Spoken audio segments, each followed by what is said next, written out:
Hola, ¿qué tal? Bienvenidos una vez más aquí con ustedes en Crisol Mediático.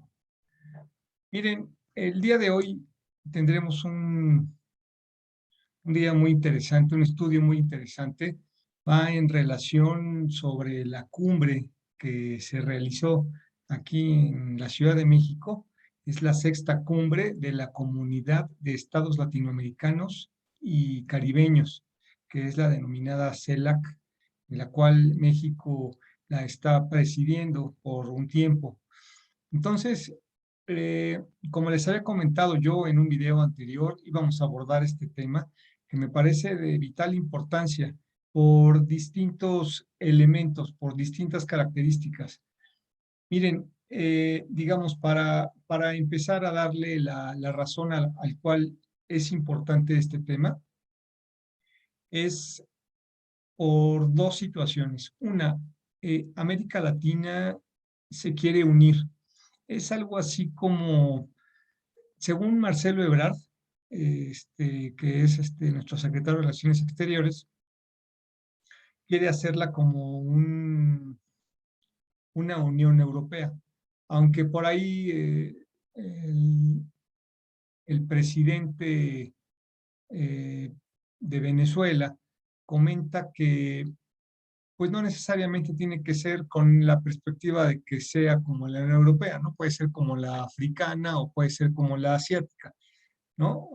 Es así como el hecho de tratar de diversificar un poco, pero en cierto punto me parece que también tiene razón el hecho de pensar que no necesariamente se tienen que enfocar en un solo diseño, porque hay otras organizaciones que también que les ha ido bien. Y número dos, con eh, con este organismo o con esta unión, más bien con esta unión de representantes latinoamericanos de la CELAC, eh, empezar a hacer peticiones en conjunto o unirse en bloque o unirnos en bloque, ¿sí?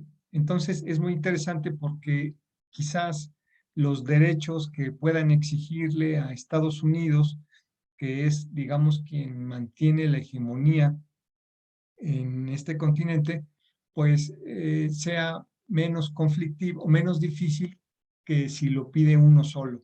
Entonces, me parece por ese lado correcto y en ese sentido lo que están solicitando es que la OEA eh, tenga modificaciones o que se extinga. Miren, en relación a la OEA, les traje nada más para que vean lo que significa y no salga nada más por mí y digan, ah, sí, lo que tú digas. Miren, la OEA tiene ciertas características. Les voy a compartir la pantalla para que vean lo que se supone que es la OEA. Por aquí está. Dejen que cargue nada más la página. En realidad, es esta la OEA, que es la que pretenden modificar. Y muy bien, Marcelo Ebrard hace un comentario al respecto. Si quieren, entramos por ahí mejor. Miren, vamos a entrar a lo que comenta Marcelo Ebrard en una entrevista en relación a la OEA y en relación a las razones por las cuales, aquí está la fotografía de él, esta es una entrevista que le hicieron en la jornada, sale el día de hoy. Y miren, es muy interesante. Les voy a leer este cachito y esto nos va a dar el arranque. Dice que la OEA tiene un diseño geopolítico.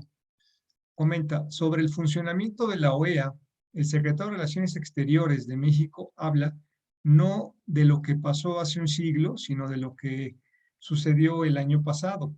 La OEA participó indubitablemente en lo que fue el golpe en Bolivia. Todo está documentado. La OEA actual es el reflejo de un diseño geopolítico que se expresó en esa organización. Se acabó la Guerra Fría, pero surgió la supremacía de Estados Unidos, siguió la batalla en contra de cualquier opción que no le pareciera. Y es que fíjense, la OEA nace desde fines del siglo antepasado, pero se le va dando modificaciones. y esta modificación se da en 1948, como dice aquí su propio estatuto, y se le dan propósitos, miren, aquí está, se funda en el 48, pero nace desde 1889. Entonces, este es justo la Guerra Fría, entonces va casi en contra de lo que sucede, en contra del comunismo. Por eso se refiere un poquito aquí este Marcelo Ebrard, ¿no? Y además, ellos tienen la obligación, ¿sí? Fíjense, sus propósitos de la OEA: afianzar la paz, promover y consolidar la democracia, prevenir posibles causas de dificultades, acción solidaria, ¿sí? Derecho internacional es norma de su conducta, orden internacional. Y aquí Marcelo Ebrard dice, oye, pero es que lo que pasó en Bolivia, pues fue un golpe de Estado y ellos lo avalaron. También tengo un videito en donde hay otras críticas, pero entonces miren, aquí lo que se está viendo es que hay muchas críticas en concreto sobre la acción de la OEA, que la CEPAL, perdón, que la CELAC pretende extinguir o modificar, y por eso es la unión de estos mandatarios latinoamericanos. Entonces le pregunta el entrevistador, ¿se agotó el modelo de la OEA? Contesta Marcelo, ya está agotado, ya hay muchos signos de ello. Síntomas evidentes. Uno de ellos es el bloqueo a Cuba. No tiene justificación ética. ¿Por qué digo que se agotó? Estamos en medio de una pandemia. A los cubanos se les descompuso la planta de oxígeno, no tenían, y no tenían cómo comprar refacciones ni cómo comprar ese oxígeno. Tuve que conseguir el oxígeno. Y es que si el bloqueo es el nombre de la democracia, ¿cómo voy a llevar a un pueblo en una pandemia como lo que vivimos a que no tenga oxígeno? Van a continuar con el bloqueo a pesar de los 184 votos de la ONU en contra. Probablemente sea un grave error. Acuérdense, ¿no? Ya habíamos comentado lo que pasa en Cuba, y no solamente eso, imagínense, 184 participantes dicen que se acabe el bloqueo y solamente son 192 naciones las que están ahí, más o menos. Entonces, imagínate, son 6 u 8 naciones que están en contra y aún así sigue el bloqueo. Y aquí comenta pues, que ya está agotado, aunque ya habíamos comentado ayer que parece que tiene una razón más de fondo de ser, más que de ser un aspecto de comunismo, a mí me parece más de un símbolo, ¿no? De lo que llevó a Estados Unidos a ponerse estresado, ¿no? Porque si cuando fue lo del el atentado contra las Torres Gemelas fue un signo pues, de debilidad, ahora imagínense lo que les pasó ahí con Nikita Khrushchev, ¿no? Y precisamente con Fidel Castro. Pues quién sabe si por ahí sea, yo considero que es más por ahí que por el hecho de ser comunistas. Es el precio que tiene que pagar por haber sucedido eso, ¿no? Obviamente todas las comunidades internacionales pues estamos en contra, ¿no? Toda la gente estamos en contra de todo ello, pero nosotros como analistas tenemos que entrarle al tema y verlo también fríamente, ¿no? Entonces, ya luego le pregunta el entrevistador, ¿permitirá Estados Unidos que los países latinoamericanos se organicen fuera de la OEA? Depende de nosotros. Nosotros no podemos, nos podemos organizar. Si actuamos en conjunto, no perdemos nada y sí ganamos mucho. Yo creo que ellos, Estados Unidos, lo tienen muy claro. Se requiere un nuevo acuerdo entre América Latina y el Caribe con Estados Unidos y Canadá respecto a cómo se deben organizar ahora las Américas. No creo que ellos vayan a insistir en que las cosas se queden como están. Son inteligentes, pero el objetivo no está en la OEA, sino en la relación con Estados Unidos. Entonces, pues es el hegemón, ¿no? Ellos son los que van a decidir. O digamos que con que no se opongan tanto, porque obviamente no va a ser de su agrado, como ya veníamos platicando desde otros videos, ¿no? Yo no he visto que Estados Unidos desestime la propuesta que hiciera de manera muy directa el presidente López Obrador el 24 de julio ante todos los cancilleres de la región, que nos habíamos reunido hace mucho tiempo. Las declaraciones contra Cuba no les van a gustar a algunos grupos y a grupos importantes. Nunca les ha gustado que México apoye a Cuba. Y esto porque el fin del bloqueo es que no tengan combustible, que no tengan energía eléctrica, que no tengan medicamentos, que no tengan oxígeno, que no tengan nada para que caiga el gobierno. Y llevan pensando así años y años. Y es lo que ya hemos visto, ¿no? Nosotros también en nuestra investigación, me parece que se llama la Operación Mancusa, ¿no? Y obviamente este cerco o este bloqueo eso es lo que permite en pocas palabras, ¿no? Como lo comenta el canciller. Así, frente a una realidad que obvia, los países latinoamericanos podrían definir su futuro en la cumbre de la CELAC que promete nuevos horizontes, si como dice el canciller, hay unidad para cambiar la ruta. Entonces, resulta bien interesante este asunto de, de las razones, ¿no? Por cuáles, déjenme cambiar aquí de pantalla para que podamos continuar. Híjole, ya me equivoqué acá. Voy acá. Para que las razones por las cuales es necesario que se reúna América y prácticamente se los dejo así entre nos. Parece que López Obrador está alborotado al gallinero porque es quien está organizando todo, ¿sí? Como el orquestador de todo esto, lo que lo hace a su vez también el líder regional, ¿no? Y reconoce también el poder que tiene Latinoamérica ante Estados Unidos, porque de alguna forma u otra somos nosotros su mano de obra, ¿no? Entonces, recuerden que dentro del, digamos, el proceso también se requiere de la mano de obra, ¿no? A veces es muy mal pagada precisamente porque hay tanta cantidad, pero eso no se puede despreciar, siempre hay una cierta fuerza en ese sentido. Bueno, entonces, esas son las dos ideas que se tienen. ¿Qué puede hacer la CELAC y las modificaciones a la OEA?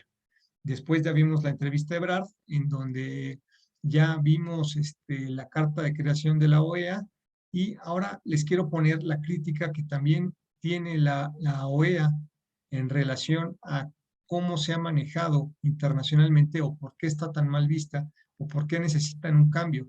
Esta modificación o esta extinción la pretende llevar México ante Estados Unidos en la próxima visita que haga con Joe Biden. Nada más que él no va a estar presente. Acabo de leer en la semana que él no va a estar presente en esa reunión, va a estar su secretario de Estado. No obstante, aún así, México se comprometió a llevar esta iniciativa. Miren, entonces les voy a compartir la pantalla para que veamos, ¿no? Y cambiemos también, para que vean que no soy yo el que sabe todo, sino que trato de investigar. Miren, voy a compartir pantalla y empecemos a revisar otras opiniones, ¿no? Este es también de un minuto y medio, y esto es crítica hacia la OEA, de lo que ha hecho, ¿no? En América. Se las pongo. Americanos, OEA, se consolida inicialmente con la invitación de Estados Unidos a los países del hemisferio para discutir temas de arbitraje, intercambio comercial y promover la democracia en esas naciones. Actualmente, y en más de una ocasión, ha sido criticada y cuestionada por sus propios miembros, dado a su parcialidad y no ser diligente y oportuna ante las circunstancias, tal como lo establecieron desde el comienzo. Muchos de los países que integran esta organización se preguntan cuáles son exactamente esas competencias, que a pesar de estar en la Carta Interamericana Democrática, son interpretadas a voluntad de quien dirige el Consejo. La OEA ha legitimado todas las intervenciones perpetradas por Estados Unidos en países como Nicaragua, Guatemala, Cuba, República Dominicana, Chile, Panamá, Grenada, Haití, Venezuela, Paraguay, Honduras, entre otras naciones, sin mostrar el mínimo interés de sancionar o castigar a Estados Unidos por sus acciones injerencistas. Esta organización ha sido calificada como una institución cómplice por el derrocamiento de gobiernos de izquierda y por las interpretaciones que le ha dado a los asuntos internos de otras naciones para obtener beneficios propios, con el pretexto de custodiar la democracia en aquellos países vecinos.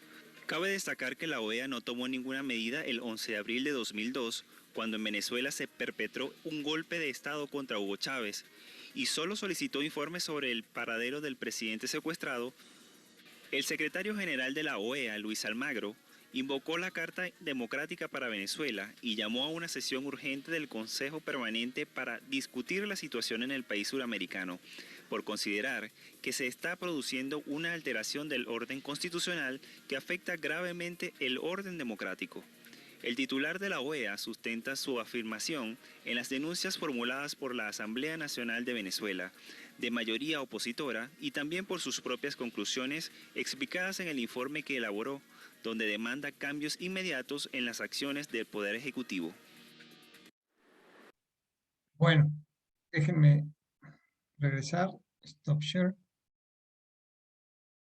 Como vemos, si es el organismo que tiene que estar conciliando y acusando cuando no se cumplen los principios, no lo ha hecho a como debe estar hecho. Entonces, es ahí donde los países latinoamericanos se sienten agredidos por esa institución, la cual al parecer trabaja solo en un sentido. Incluso el propio López Obrador le ha dicho que la OEA tiene un patrón, ¿no? O que son sus lacayos.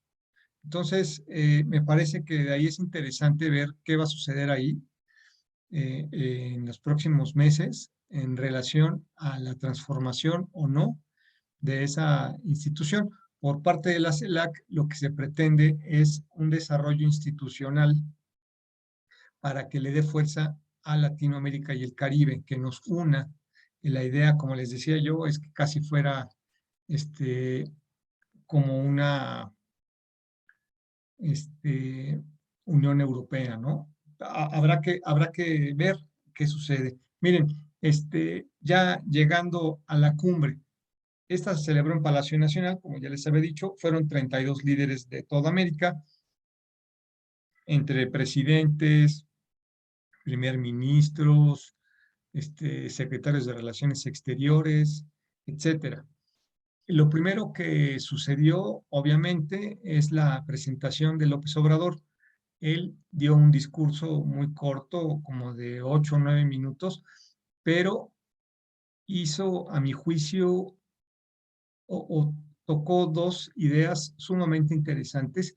La primera que, como ya es su costumbre, la primera que hizo fue tratar de justificar la razón por la cual estaban ahí, que es tratar de integrarse, unirse económicamente y que solamente depende de que se lleguen las instituciones a reunir, ¿sí? Posteriormente también habló sobre John F. Kennedy, de un préstamo que le hizo a Latinoamérica en su momento, que aunque no fue la misma cantidad que le dio en la recuperación que tuvieron en Europa, en el Plan Marshall, sí ayudó a Latinoamérica, pero que ha sido el único apoyo para acabar con la pobreza en Latinoamérica y violencia, y que estaría muy bien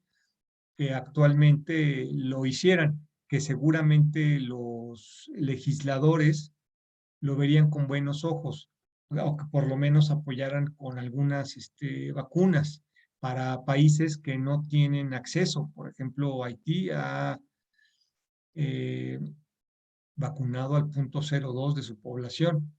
Eso incluso lo comentaron el día de hoy. Y bueno, también hizo el comentario de que es momento de que se acaben los bloqueos y los malos tratos. La verdad es que hace muy interesantes comentarios que me gustaría recuperarlos en su propia voz. Dura 3, 4 minutos el audio, pero vale mucho la pena. Déjenme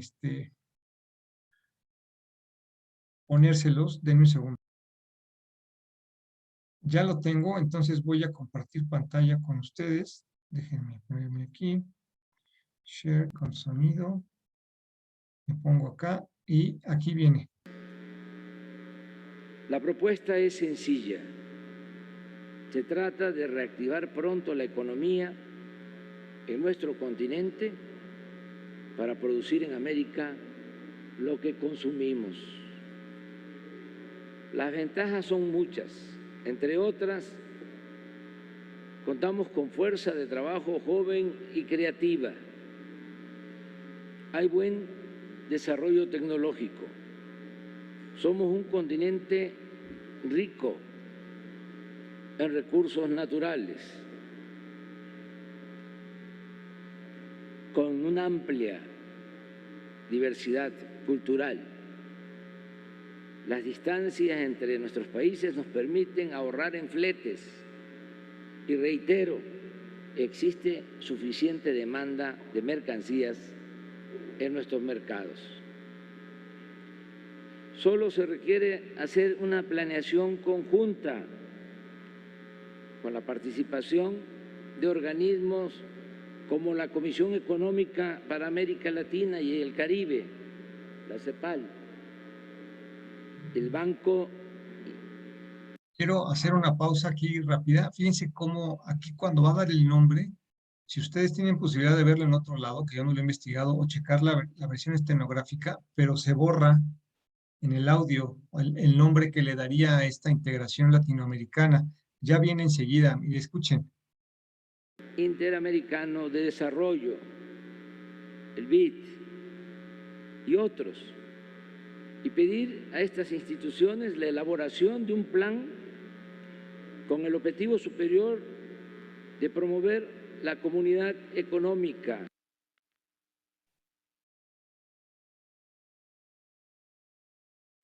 Y ahí se recuperó el audio, ¿vieron? Y eso es muy curioso. Pero bueno, si ustedes tienen oportunidad, no sé si se lo borraron, esto viene desde su portal, se me hace muy raro, pero si ustedes lo tienen oportunidad de checarlo, por su parte, revísenlo, ¿no? Está muy interesante. Entonces, aquí vienen las partes que les comenté.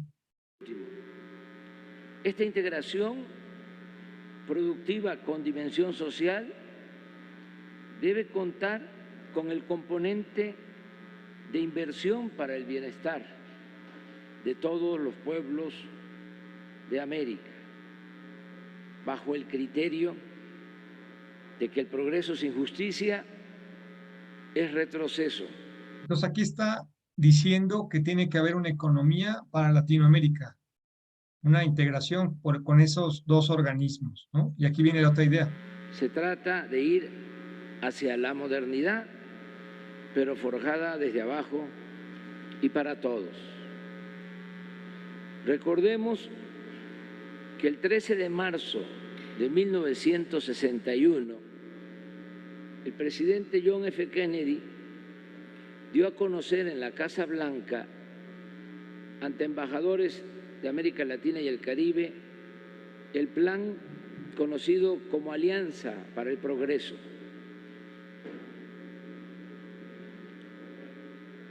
(1961-1969). Eran los tiempos de la Guerra Fría y se excluyó a Cuba y a la República Dominicana. Pero aún con esa falla, el presidente Kennedy reconoció en su discurso que en América Latina, cito textualmente, millones de hombres y mujeres sufren a diario la degradación del hambre y la pobreza. Son millones los desprovistos de albergue adecuado. Son declaraciones de Kennedy, cómo tenía empatía por lo que se vivía en América Latina, ¿no? De que había mucha gente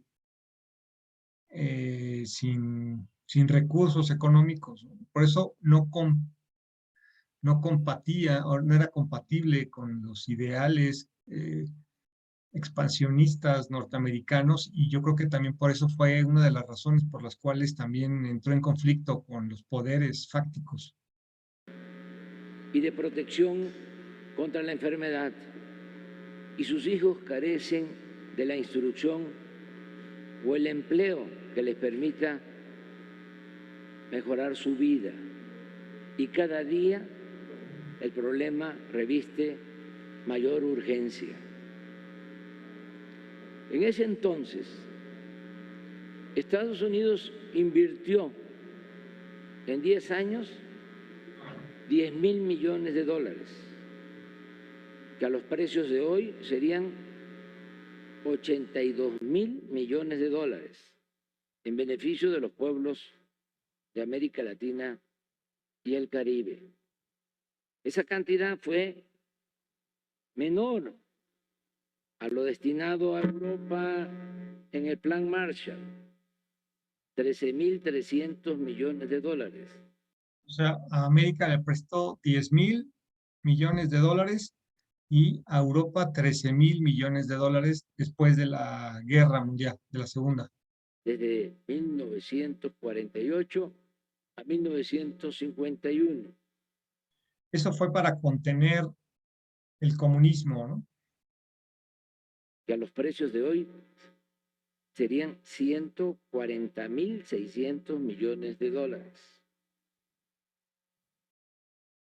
Sin embargo, lo destinado en ese entonces a América Latina y al Caribe ha sido lo único importante que se ha hecho en materia de cooperación para el desarrollo en nuestro continente en más de medio siglo. Pienso, pues, que es el momento de terminar con el letargo y plantear una nueva y vigorosa relación entre los pueblos de América. Me parece que es tiempo de sustituir la política de bloqueos y de malos tratos por la opción de respetarnos, caminar juntos y asociarnos por el bien de América, sin vulnerar nuestras soberanías.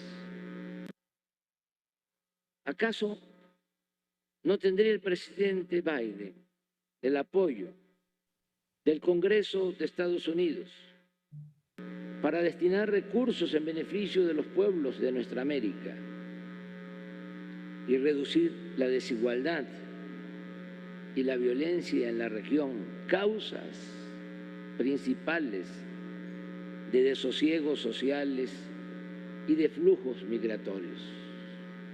Interesante, ¿no? Esa parte, ¿no? Causas, si apoya con este tipo de dinero también para que se reconstruyan, para que les vaya mejor, harían que estén menos tristes, desasosiegos y menos flujos migratorios, porque en realidad a eso van, ¿no? En búsqueda de una mejor vida, una oportunidad. El día de hoy apareció una noticia, hay haitianos que ya están por pasar a Texas.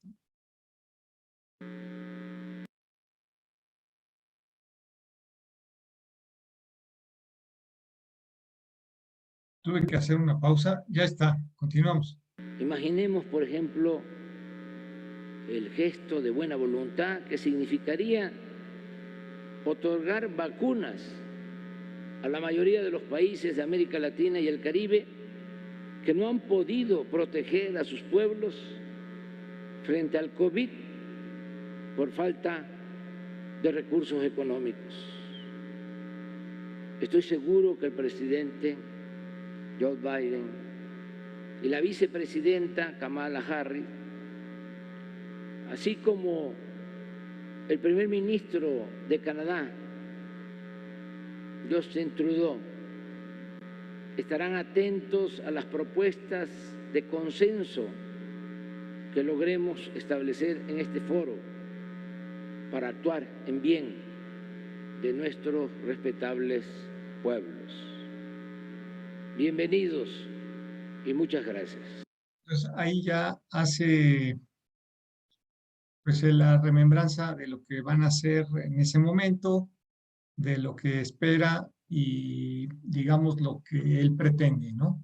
Básicamente también que es el apoyo también de Estados Unidos, que deje de vernos como un patio trasero, ¿no? Posteriormente a esa bienvenida ya vienen las declaraciones de todos los jefes de Estado, todos los encargados institucionales de cada uno de los países.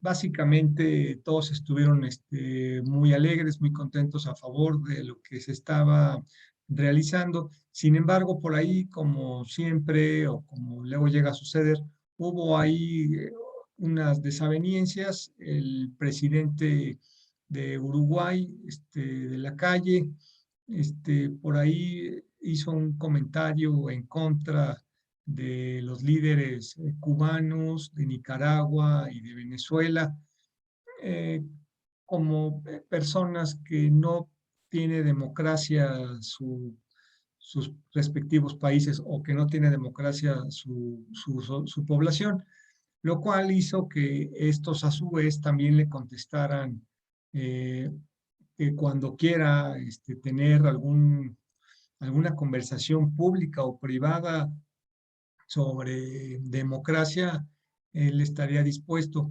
Lo que me llama la atención es que pues, Uruguay haya cambiado tanto, ¿no? De Mujica a un gobierno completamente neoliberal, que es justo lo que le comenta el presidente de Venezuela, ¿no?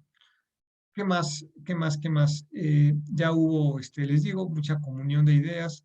Básicamente todos los mandatarios hablaron a favor de que, o más bien se quejaron de la crisis económica procedente del COVID-19, que golpeó muchísimo las economías latinoamericanas y que debería de haber una integración económica. Algo muy interesante que en su momento también lo dijo López Obrador, de que se ahorrarían incluso en fletes por la cercanía que hay y que existe la economía posible de consumo. Tenemos un mercado, según esto, que es el 20% del consumo mundial lo tiene Latinoamérica, ¿sí? Entonces, hay posibilidades de poder comprar nosotros lo que también hacemos, ¿no? ¿Qué más? Después a ver, acá tengo que el de Bolivia me pareció muy interesante, las declaraciones del presidente boliviano. Así lo que les estoy diciendo yo, lo que dijo el de Bolivia es prácticamente una calca de que ya sabía a qué iba y todo lo aceptó muy, muy bien. Por su parte, Díaz-Canel de Cuba, ya saben, es contra la doctrina Monroe, criticó mucho a Estados Unidos. Obviamente, pues han sido los más perjudicados de toda la relación latinoamericana.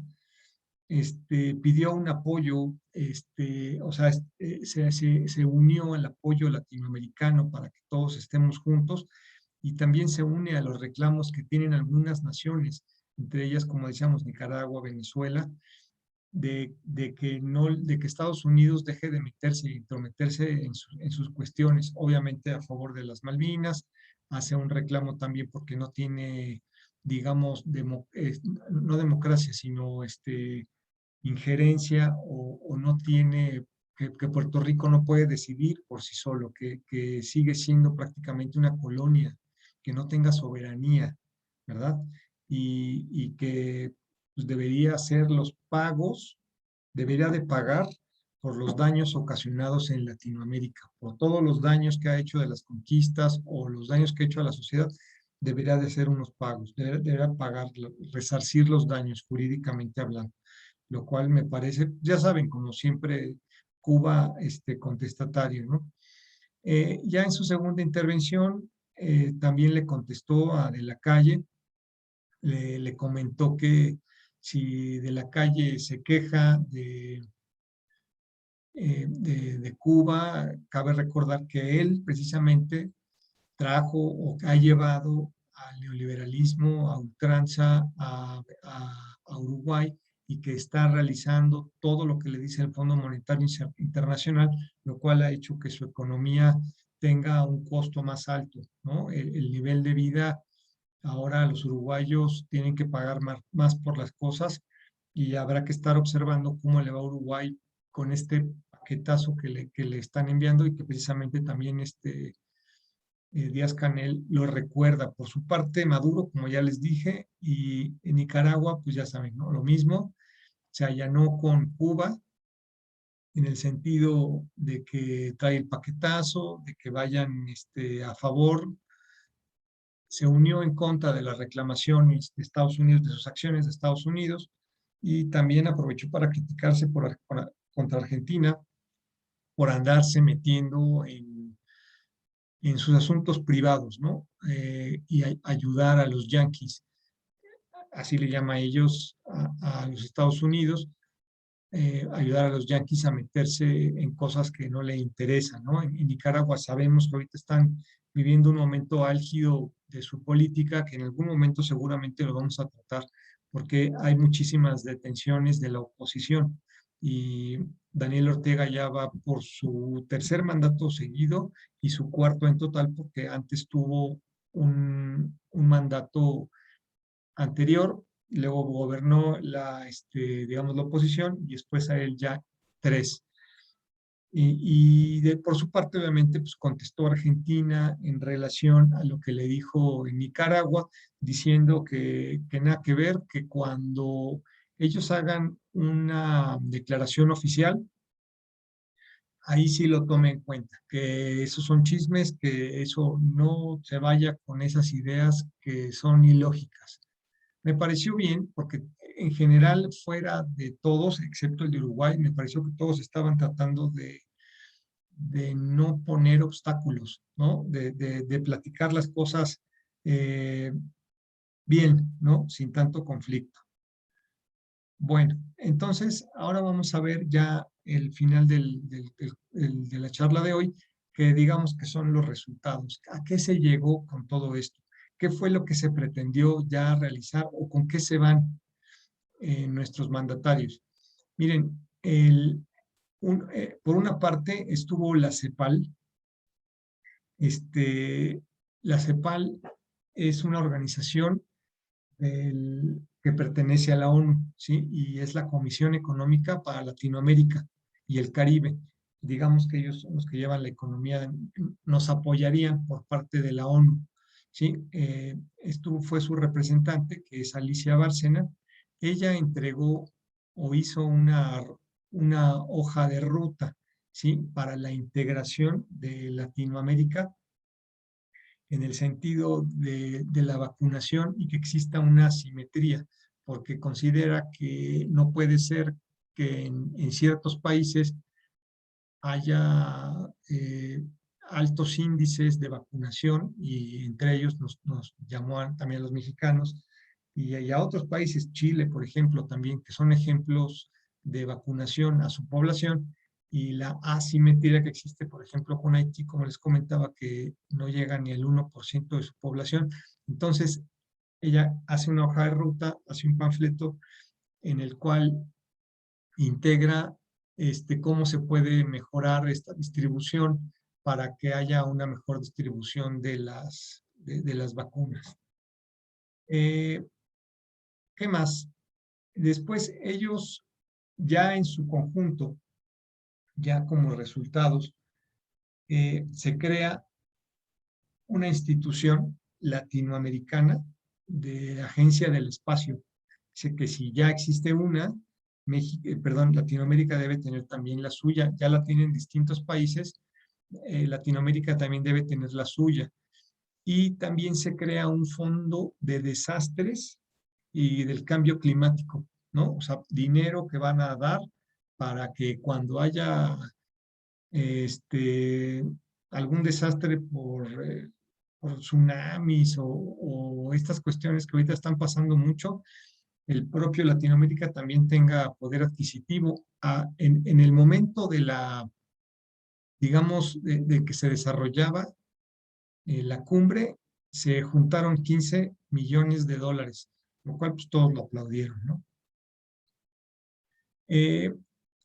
En general, todos apoyaron los lineamientos para la autosuficiencia sanitaria, es decir, que ya no se dependa tanto de países externos para que las cuestiones del COVID se tengan internamente en este bloque regional.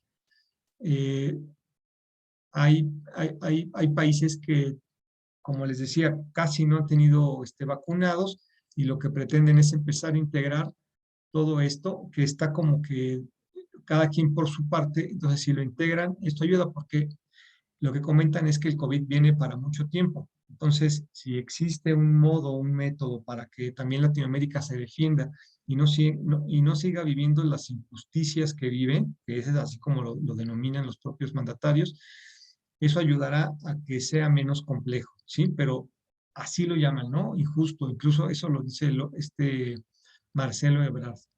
También coincidieron en que tienen que ir juntos al Fondo Monetario Internacional, ¿sí? Para que les disminuya los intereses a los países que están endeudados o que tienen mucha deuda, que les disminuya los intereses y que se extienda por un tiempo, ¿no? Y en general tratar de estar más unidos, ¿sí? Porque se considera que han estado muy rotos y que se pretende que estén cada vez más juntos. Déjenme ponerles el videíto de los resultados, que ya saben que siempre son cortitos, pero es muy importante que no solamente me tengan a mí. Déjenme se los pongo. Sí, también mandó saludos y apoyos la ONU, Guterres, y también Xi Jinping, ¿no? Celebrando estas reuniones. Obviamente, pues ya todos están enterados, ¿no? De por dónde va la visita. Entonces, aquí les va la parte del cierre de la cumbre y también de nuestro video de qué fue lo que se dijo, pero ya en palabras de los representantes, o en este caso del presidente, que es Marcelo Ebrard, el presidente de la reunión, por supuesto, o de la cumbre. Se los pongo para que lo revisen, ¿no? Está aquí. Ser comunicados nada más o fijar posturas genéricas, sino tener acciones prácticas que tienen que ver con la vida cotidiana de los que nos están siguiendo hoy en esta cumbre.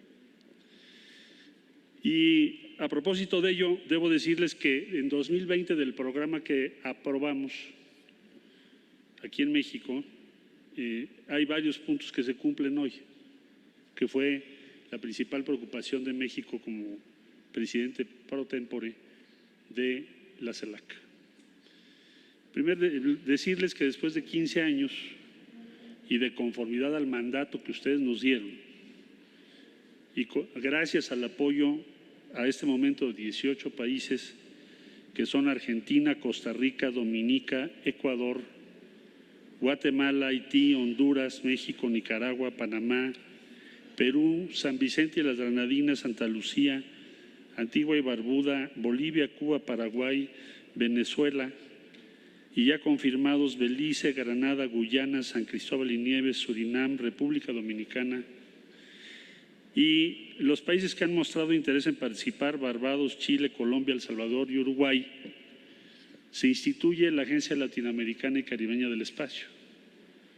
Hay 9 países de América Latina que tienen sus agencias.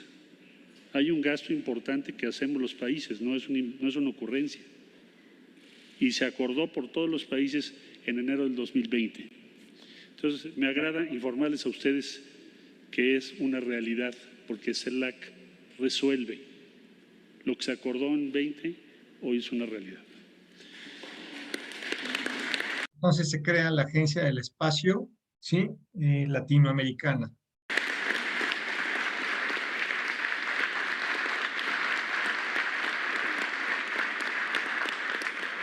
También tengo el gusto de informarles que el Fondo de Desastres, es decir, el primer fondo integrado por los países aquí presentes para hacer frente a los efectos del cambio climático, apoyar a los países del área, frente al retraso que muestran la transferencia de fondos que se comprometieron los países desarrollados hace poco tiempo.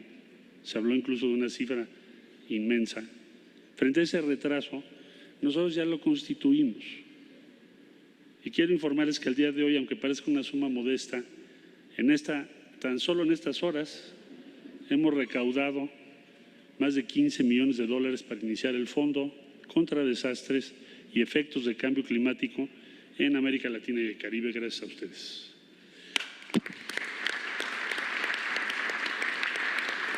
Ahí está, ¿no? La creación del fondo, lo cual pues es el doble de lo que cuesta el Tren Maya, ¿no? Aquí son 70,000 millones de pesos, ¿no? Lo cual serían 30 o 3,000 millones de dólares. ¿Sí? Adelante. Señalar que ya se aprobó los lineamientos y propuestas para un plan de autosuficiencia sanitaria. ¿Qué quiere decir esto para quienes nos siguen hoy en esta conversación? Quiere decir que América Latina y el Caribe nunca más tendrá la misma situación que pasamos durante 2020 y 2021. Muchos de los cancilleres aquí presentes y presidentes estuvimos deambulando y solicitando por todos lados que tuvieran a bien compartirnos vacunas. Y lo cierto, como bien lo informó hace un momento Alicia Bárcena, es que todavía hoy estamos muy rezagados respecto a otras regiones del mundo. Entonces hay que decirlo, pero sobre todo hay que hacer algo para que eso no vuelva jamás a suceder en nuestra región. Y ese es el gran mérito de lo que ustedes hoy han aprobado, presidentes, primeros ministros, ministras y ministros de todos los países aquí representados, que somos en este momento 31 naciones. Esta entonces es la creación o digo la hoja de ruta en este libro, ¿sí? Que la hace la CEPAL para que los países latinoamericanos tengan ayuda social en relación al COVID, ¿no? O sea, vacunas, se organicen, qué hay que hacer, etcétera. Adoptando un camino común para que no vuelva a suceder que nos falten vacunas, que América Latina nunca más quede rezagada como vivimos en 2020-2021. La lección aprendida y el camino adoptado el día de hoy. Decir. Como ven, ya los mandatarios están esperando que el COVID va para largo. Entonces, también para que ustedes que siguen las transmisiones, están bien informados, se den cuenta de que pues, todo el mundo está esperando de que esto es un estilo de vida que se va a quedar por algo de tiempo, ¿no? Por menos mediano plazo. Se ha adoptado una declaración que desde luego no voy a leer, pero para quienes nos están escuchando, tiene 44 elementos y hay declaraciones especiales sobre diferentes temas, todos ellos consultables, que es producto de un trabajo común que lleva meses, semanas y meses, y que podemos sintetizar en que es una voz y propuestas y posiciones de todos los países de la región aquí presentes. Acelerar el acceso y la producción de vacunas, el apoyo a las vacunas latinoamericanas, como ya lo explicamos, el plan regional que ya se dijo, el fondo que ya mencioné, la posición conjunta ante el Fondo Monetario Internacional para que se tenga acceso a recursos en el corto plazo y se reduzca el peso de la deuda, que América Latina y el Caribe lleve una posición común a Glasgow, a la COP26, que exijamos el financiamiento climático referido, que consolidemos, en pocas palabras, nuestra voz, nuestro peso para hacer cosas positivas, para cooperar, para abrirnos paso en el mundo, porque es injusto el mundo que hoy tenemos.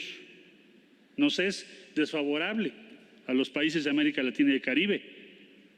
Y si alguien tuviese alguna duda de la pertinencia de esta comunidad, piense qué habría sido de todos los países aquí presentes y representados si no se hubiesen tomado iniciativas en 2020 y 2021 que nos permitieron tener acceso a vacunas. Por ejemplo, en el caso de México, más del 20% de las vacunas que tenemos, de las dosis que se aplican hoy, son gracias a acuerdos que se tomaron en esta mesa con los compañeros de Argentina. Varios países que aquí están presentes tuvieron acceso a ventiladores porque trabajamos juntos, porque nadie más va a ver por nosotros si nosotros no vemos por nosotros mismos. Señor presidente López Obrador, diría que esta sexta cumbre ha tenido éxito porque se consolida la CELAC, porque somos una comunidad que responde a las preocupaciones de nuestras sociedades que hoy, en la pandemia, las hemos visto cada día frente a nosotros con un sentido de urgencia que nos ha impuesto la necesidad de cooperar como nunca antes. Y ahora el reto es mantener ese espíritu para que los próximos años tengamos más resultados para nuestras poblaciones. Gracias a todas y a todos, presidentes, primeros ministros, ministras y ministros de Relaciones Exteriores y de otras disciplinas, representantes permanentes. Bueno, ahí ya es donde se despide y toma todos los datos en relación, déjenme quitar el share. Listo. Y es ahí donde se despide ahí Marcelo Ebrard sobre el asunto, que la verdad, así como conclusión, me parece muy bueno que México esté apareciendo como el líder regional, que alguien una a lo que nos está pasando, ¿no? Porque de alguna forma u otra también estamos separados y por otra también la situación en Latinoamérica es terrible, la gente emigra. Entonces, de alguna u otra forma, si se llega a integrar, que se ve lejano y tardado, es buena idea y en algún momento se tiene que iniciar y afortunadamente ya inició y ya inició con propuestas. Como verán, Marcelo Ebrard, por lo que se ve, tiene pues ya camino avanzado para la presidencia ahora que lo soltaron. Yo, cambiando un poquito de tema, ahora que dio su discurso la jefa de gobierno sobre su tercer año de gobierno, o se cumple un año más de su gobierno aquí en la Ciudad de México, pues hay mucha gente que la pone como la presidenciable, pero viendo lo que pasa aquí con Marcelo Ebrard, que está dirigiendo el concierto internacional, que además va con Estados Unidos, me parece que el más indicado en lo que se ve, en lo que se está desarrollando en el planeta, es él, ¿no? Y esa es la ventaja que también nosotros, con este tipo de estudios, eh, entramos, nos metemos en la cabeza de lo que está sucediendo como importante en el mundo, ¿no? Independientemente, ya sé, ustedes van a decirme, bueno, a lo mejor no es tan importante lo que pasa en América como lo que puede pasar en Asia o en Europa o en el propio Estados Unidos, pero acuérdense que en todos lados estamos viéndolo y leyendo lo que está pasando, ¿no? Ya también estuvimos viendo los relatos de Afganistán, las cuestiones a dónde se van a ir, ¿no? Incluso hemos estado viendo historia para que ustedes también se vayan con la promesa que les hice o que hicimos como grupo de este canal, que es tener unas bases sólidas de poder observar qué es lo que está pasando allá afuera, porque como dijo Marcelo Ebrard, nadie va a ver por nosotros, ¿no? Entonces, si estamos bien informados, vamos a tomar mejores decisiones. En fin, yo con estas palabras me despido. Espero que el programa de hoy, el estudio de hoy, la charla, les haya sido de su agrado y de su beneficio. Les pido por favor que le pongan like, que comenten algo en los videos, es interesante también escucharlos. Ya hemos hecho videos para gente que llega a hacer solicitudes de temas. No olviden, ya saben, enviar para alguien el video, alguien que les sea de su interés, que ustedes conozcan, que se suscriban, recomiéndales que se suscriban para que este proyecto pueda continuar, pues ahora sí que nadando entre las aguas que existen en el mundo. En fin, que tengan un buen día. Hasta luego.